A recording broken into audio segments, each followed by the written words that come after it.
What's going on, hustlers? As you can tell by the title of the video, today I'm going to be telling you guys a story about how I won my first government contract, which ended up being $184,000. But before we get into that, I want to say thank you guys so much for all the growth on the channel. I'm greatly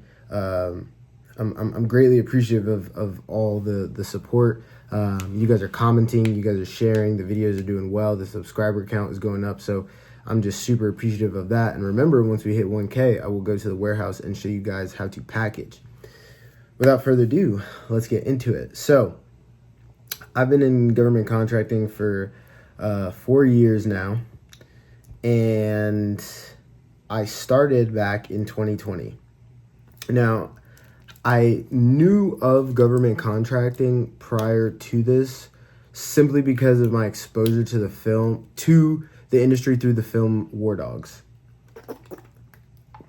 I gotta hydrate because this is gonna be a good story time.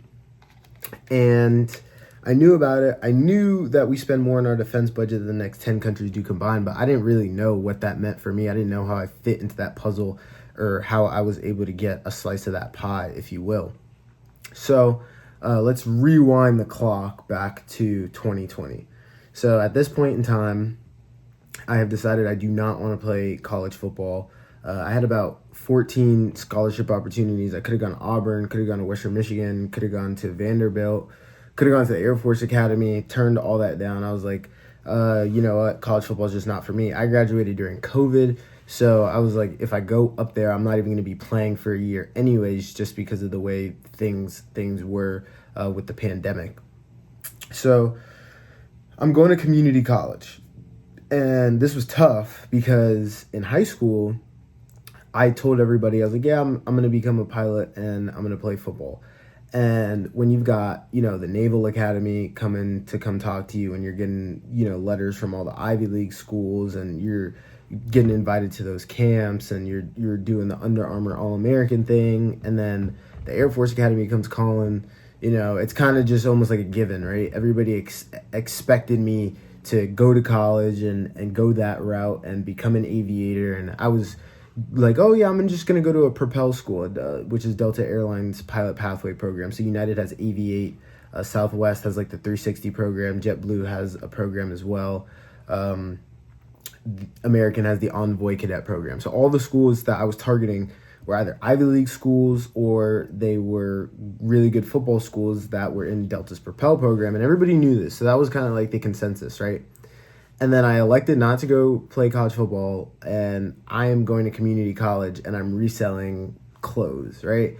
So as you can imagine, it's kind of an embarrassing thing when you talk to your friends from high school a couple months later and they don't hear from you. And like, oh, where'd you end up deciding to go play football? And then I'm like, well, I'm not playing football. And they're like, oh, okay, well, what are you doing? Like, where are you at school? And then I'm like, I'm going to community college at Palm Beach State. And then they're like, oh, okay, well, where are you going to transfer to? And I'm like, I'm going to go to FAU. And growing up, FAU is a school where you went to, like, if you screwed up, like if you had bad grades or something. As growing up in South Florida, FAU is not a school that you would go to. It was a commuter school. It was a school where everybody went to that was born in Florida, and then, they wanted to save money and get their degree and then more than likely transfer out, right? So I'm going to community college, and then as far as I know, my goal is to then go to FAU. And I'm reselling clothes. I'm selling like Supreme, I'm selling like Balenciaga, I'm selling like Revenge, I'm selling Travis Scott merch. So that was what I was doing. And I was fairly confident in it. I knew that I could scale that business, but I didn't have a set pathway, right? I didn't know what that looked like. So I'm selling, clothes and stuff. And then I get a phone call, and one of my buddies is just like, hey, what are you doing this weekend? And at the time, I'm like, listen, I'm just going to college. And I was also working at Wawa at a gas station to put myself through community college. I had a scholarship that paid for my tuition, but everything else outside of the Bright Future Scholarship, I had to pay for. So all my books, all the tuition fees, all the like class fees, like to take all my exams and all that good stuff, I'm working to pay for that.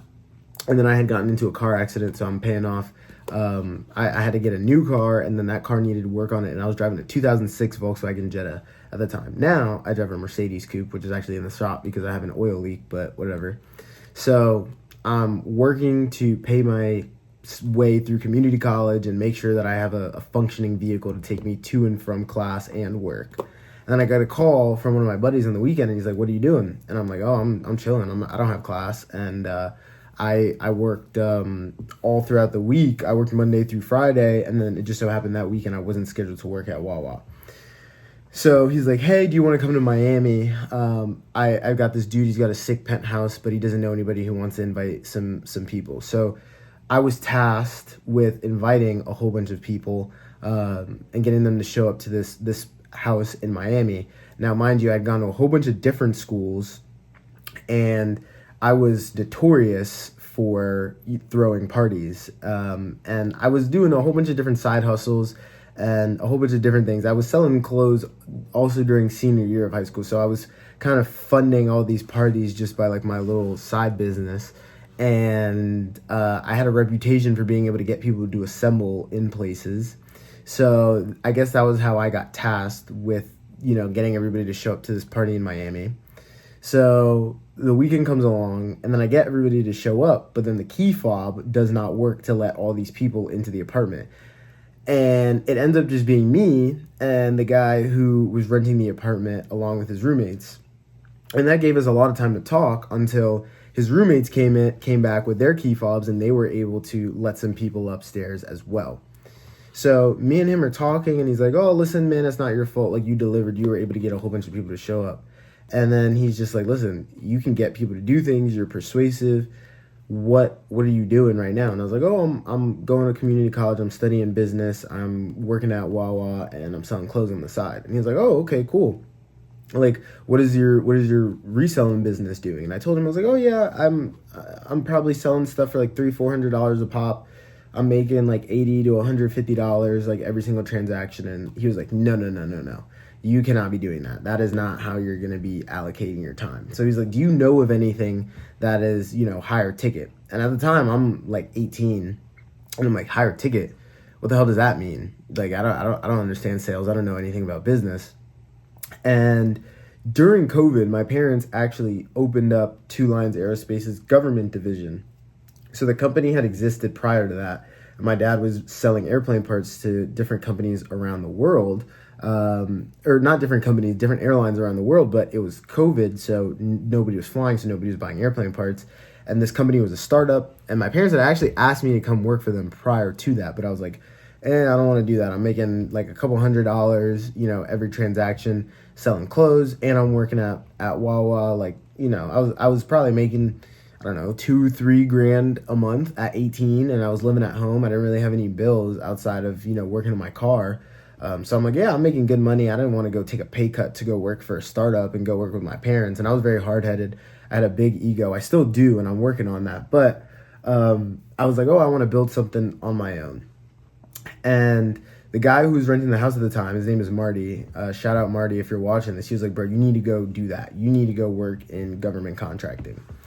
So I took his advice very seriously because he was only a year and a half older than me, and he was renting out this crazy penthouse in Miami. He showed me he was making like $200K a year at that time, and I was just like, no freaking way. So I took his advice very seriously, and the next day I went home and I was like, "Mom, Dad, I'll come work for you guys."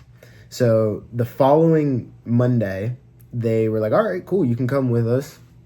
They set me up in the office, and I was just supposed to be doing admin work, right? And the office wasn't even that big, so I was just sitting in like this, it wasn't even really a conference room, it was just a room set aside from like the main bullpen where all the salespeople worked. And then my dad, he had like his own separate like main office room. And then my mom was working on the sales floor with the people. So they put me in this little makeshift conference room, and they're like, "Just do admin work. Just check these," I was going through Excel sheets and just checking stuff off, doing mundane tasks.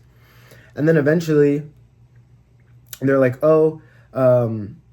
just make these phone calls and then look through these lists. Or I wasn't even supposed to call anybody, actually. They were like, just look through these lists and then tell us if the companies that are listed on here have any contract opportunities open. And then if the contract opportunities are closed and they've already been awarded, just cross them off the list. So I'm doing that. And then, you know what? Come across something and it's open. And at this point in time, I had a little bit of exposure to how DLA worked, but nobody at the company knew what they were doing. At this point in time, it's been, less than 90 days since, the company's inception. So we really didn't understand what we were doing. And we paid 50 grand for a consultant, but after 2 weeks, we never heard from the guy. So he gave us like this half-assed training. So I had like enough of a foundation to understand that I needed to call people to get quotes to be able to give them to the government, but I didn't understand really what I was doing. So 3-4 days goes by of me working in the office, right? Just doing this admin stuff. And I come across this contract opportunity. I see that the company hasn't won the contract yet. And I see the approved sources cage code. So I look them up and then I just call them. And I was kind of honestly just bored. Like, honestly speaking, I was bored. And I just call them and this guy picks up the phone and I'm like, hey, can I get some pricing and availability on this? And then he's like, I don't know how you got this number. Nobody ever calls this, but I'm the guy that handles the pricing and the availability.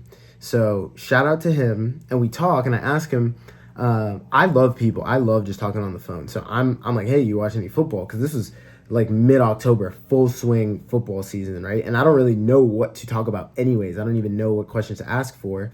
Turns out he's a Saints fan as well. I'm a Saints fan. So we're talking about that. And then we're going back and forth every week, right? We're talking about Monday Night Football, Thursday Night Football. We're talking about Friday night and Saturday night. And then we're talking about Sunday's NFL football as well. And then eventually one day we're talking on the phone. And then he just says, you know what, kid? I like you. I like your moxie. I like the fact that you picked up the phone. He was like, I respect you. I'm going to help you out. I'm going to throw you a bone. So he ends up sending me a list of parts to quote. And he's like, I'm just going to keep sending them to you, right? And you'll just submit these bids, and then we'll just see what happens kind of thing. So he ends up sending me a list of parts, right?